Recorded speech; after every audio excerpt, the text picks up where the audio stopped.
Bonjour à tous et bienvenue dans ce vlog qui va parler, comme vous aurez peut-être pu le deviner, de The Hobbit. Le dernier Peter Jackson, donc le préquel, le premier film de la trilogie qui servira de préquel au Seigneur des Anneaux, qui reprend donc le livre lui-même préquel de la trilogie de Tolkien.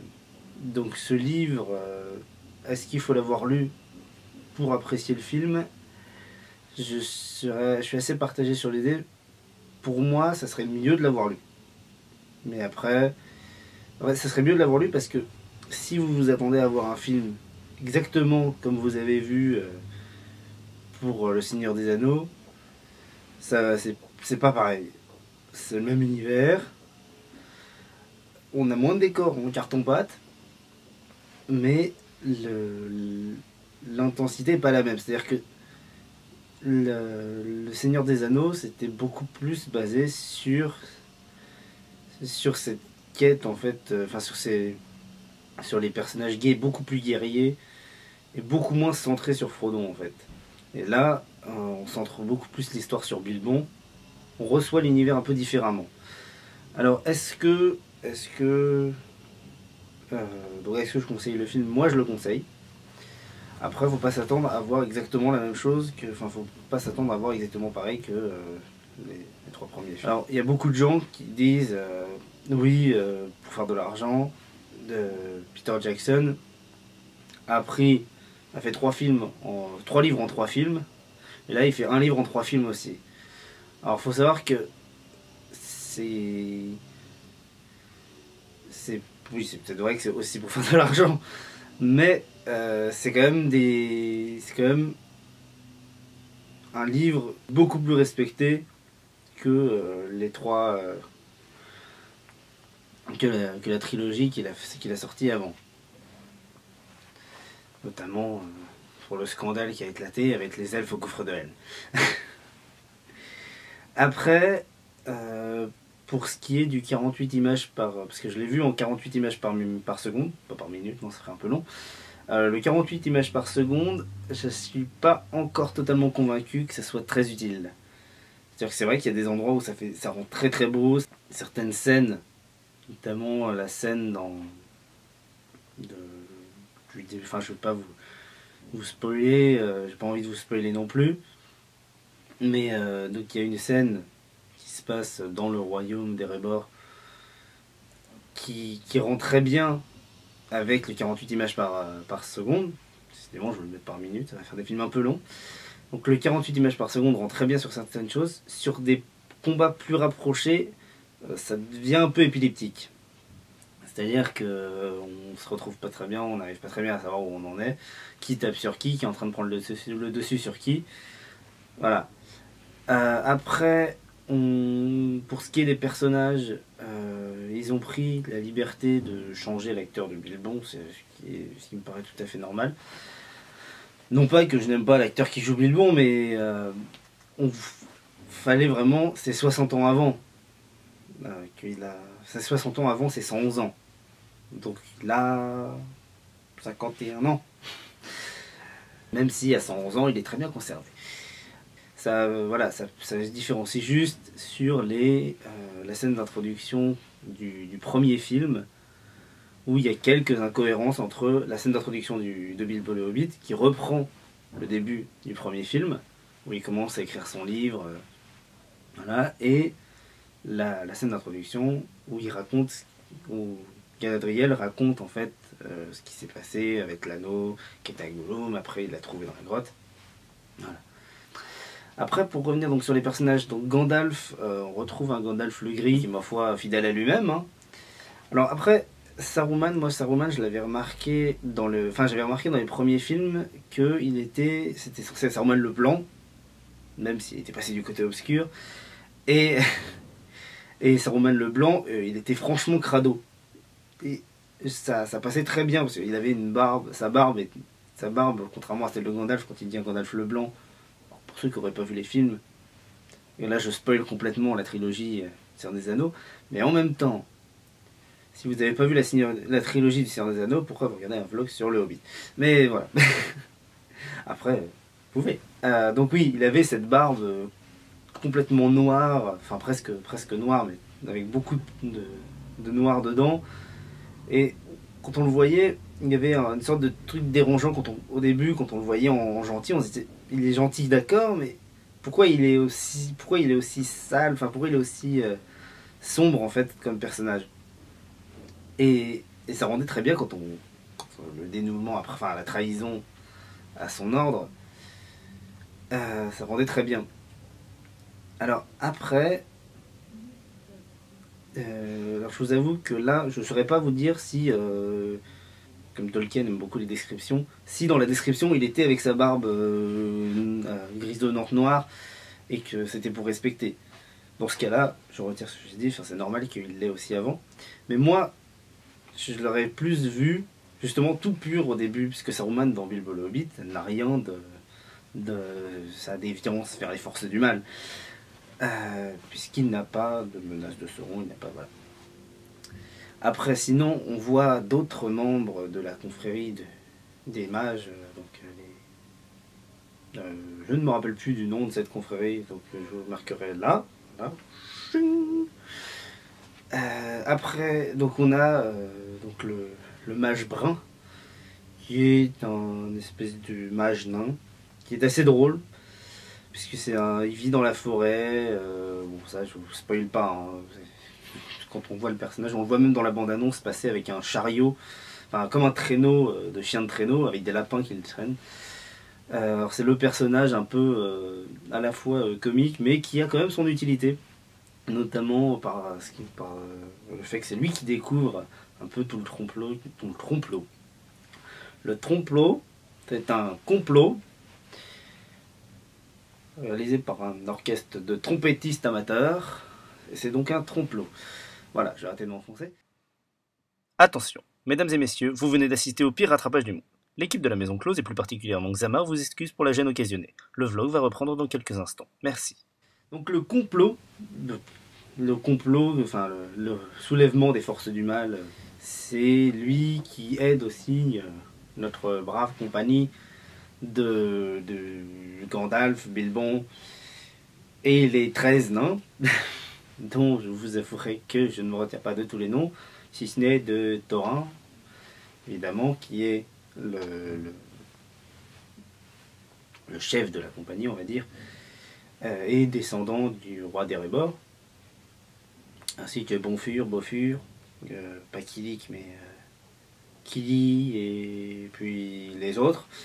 Voilà, c'est absolument impossible de retenir les 13 noms. Enfin, s'il y a quelqu'un qui arrive à retenir les 13 noms, eh ben, je l'invite à marquer les 13 noms en commentaire de la vidéo. Voilà. Alors, donc, c'est un film qui peut décevoir. Alors, totalement. Je suis totalement d'accord. Enfin, je comprends, je suis pas d'accord, mais je comprends totalement ceux qui ont été déçus par ce film. Je veux juste demander, en fait, c'est bête, mais je veux juste demander aux personnes qui ont vu ce film et qui ont été déçues si elles ont lu le livre, en fait. Parce qu'il y a beaucoup de gens qui ont lu Le Seigneur des Anneaux, les 3 premiers, et qui ont été déçus aussi par Bilbo le Hobbit, le livre. Il y en a d'autres qui n'ont pas été déçus. Peut-être qu'il y en a qui ont aimé le livre et qui n'ont pas aimé le film. Mais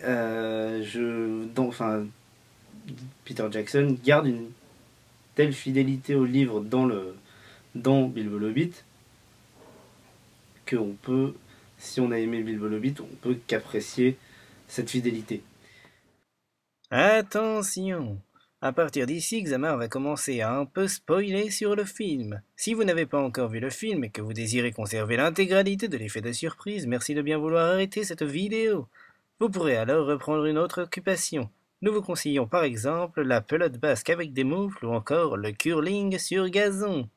Alors les nains, oui, les nains, les nains, on apprend pourquoi ils n'aiment pas les elfes. Mais ça, bon, enfin, c'est Bilbo le Hobbit qui nous raconte, enfin c'est dans Bilbo le Hobbit, le livre, et donc dans le Hobbit aussi, le film. On apprend pas mal de choses sur l'univers de la Terre du Milieu. Voilà, c'est un film et un livre en même temps. Le livre et le film complètent les Seigneurs des Anneaux. Voilà, après il y a toute cette histoire de 3 films pour un livre. Le premier film dure déjà 2h50. Alors s'il avait voulu faire les 3 films en un film, imaginez tout ce qu'il aurait dû couper. Parce que donc si vous avez bien été attentif au premier film, vous avez l'histoire des trolls de Bilbon. Ça y est. Toutes les petites histoires en fait qui font toute la structure du Seigneur des Anneaux, d'abord du Hobbit et après du Seigneur des Anneaux, sont dans le film. Et en fait, chaque petit détail est essentiel au livre. Oui, je bascule, film, livre, faut suivre. Mais chaque petit détail est essentiel au livre. Le livre, on peut pas en retirer aussi facilement. Si on retire les trolls, on est obligé de retirer Dar, Glamdrinks, donc c'est les épées de Frodon, de Gandalf. Épée qui lui sert quand même à battre le Balrog. Dar lui permet quand même de savoir qu'ils vont être attaqués. Parce que vous savez, c'est ces épées qui brillent, comme c'est des lames elfiques, elles brillent en bleu quand il y a des gobelins ou des orques à proximité. Donc tout est essentiel, parce que s'il n'y avait pas les géants, par exemple, de pierre, qui peuvent paraître anecdotiques, on pourrait les retirer, les géants de pierre. Mais les géants de pierre font qu'ils manquent de se faire tuer, ils se planquent dans une caverne parce qu'ils ne peuvent pas avancer plus loin.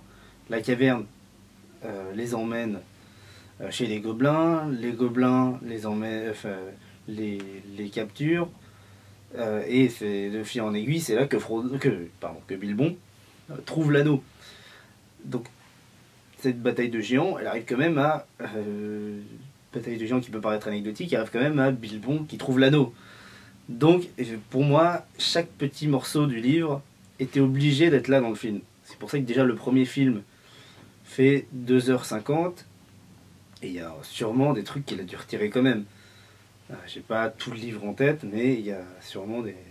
Voilà, je sais qu'il y a la scène avec le mage brun, dont j'oublie tout le nom, elle est plus longue normalement dans le livre, mais voilà, il a mis à l'essentiel, et pourtant le film fait encore 2h50. 2h50 qu'on ne voit pas passer, soit dit en passant. Hein.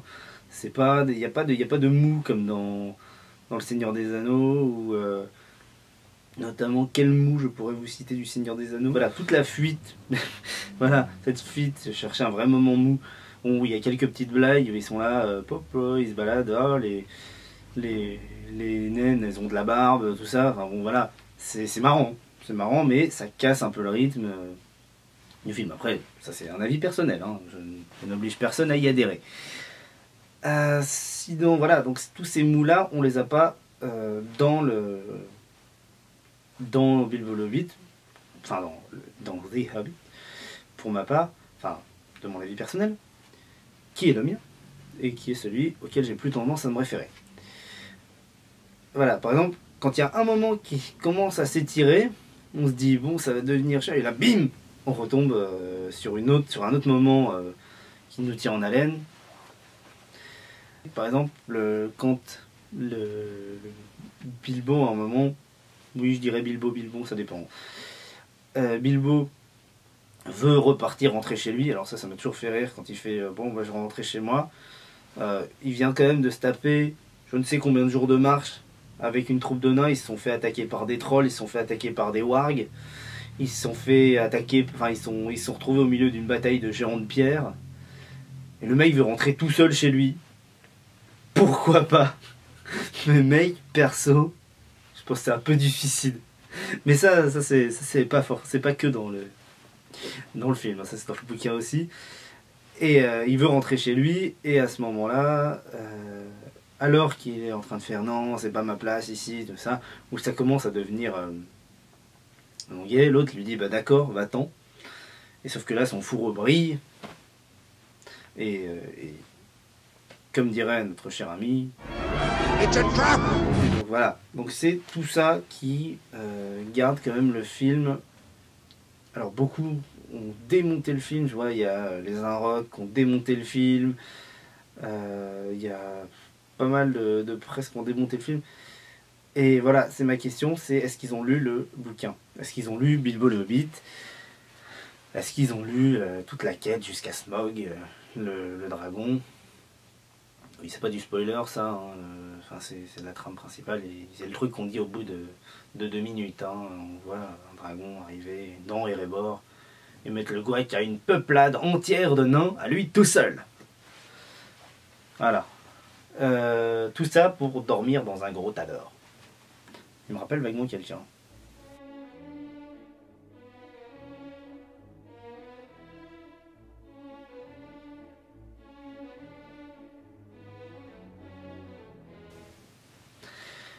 Et bien sur ce, que vous ayez apprécié ou non mon avis, je vous invite à le commenter si vous en avez envie, à aimer si vous êtes d'accord avec moi, à aller voir ce film, ça je vous invite aussi à le faire, à partager la vidéo, à partager la page Facebook si vous voulez, à mettre des petits messages sur la page Facebook, merci. Et sur ce, bonne continuation à vous, et puis moi je vous dis adieu, puisqu'après tout, nous sommes, je vais vous dire ça, nous sommes le 19, je vérifie. Oui, tout à fait, nous sommes le 19, et dans 3 jours, c'est la fin du monde. Voilà, hein. Moi, ce que j'en dis. Sur ce, eh bien, à bientôt, pour un prochain vlog, ou peut-être pour une prochaine critique. Allez, salut!